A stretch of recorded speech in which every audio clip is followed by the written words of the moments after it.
Its water is a mix between salt and fresh.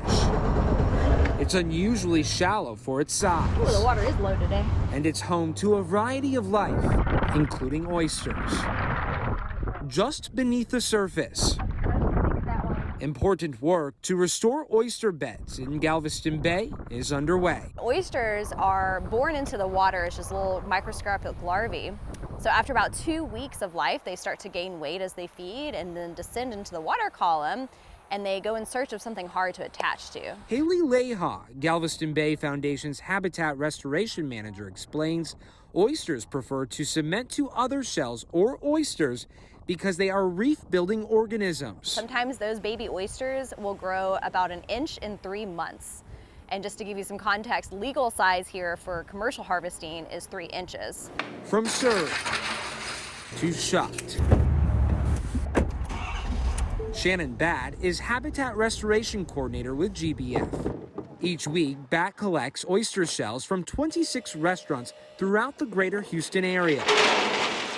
Conservation and sustainability is very important to me and to our organization. At the end of the day, when I've gone to all of our restaurants for that day, I take it to what we call our curing site, and that's where we dump the shell out onto the ground, and it will sit there for at least 6 months to get rid of all the contaminants on the shell.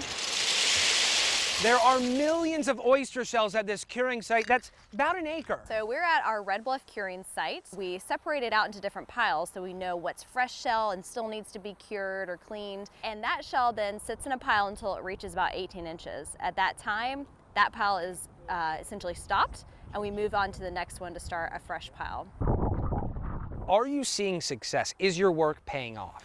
Definitely. We're seeing lots of success, particularly down in the West Bay part of the system. That's where it stayed a bit saltier, even with all the freshwater events coming through with Hurricane Harvey and those previous years of flooding. Northern parts of the Bay are still suffering quite a bit. So the reason we started all this is because there is a loss of this habitat.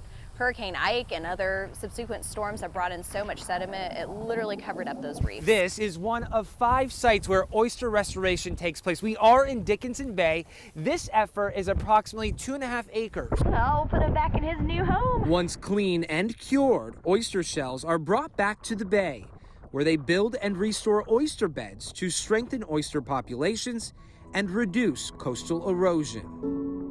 There is a lot to discuss here, and we'd like to hear your opinions. Drop a comment below and make sure you hit subscribe to stay up to date with Solutionaries.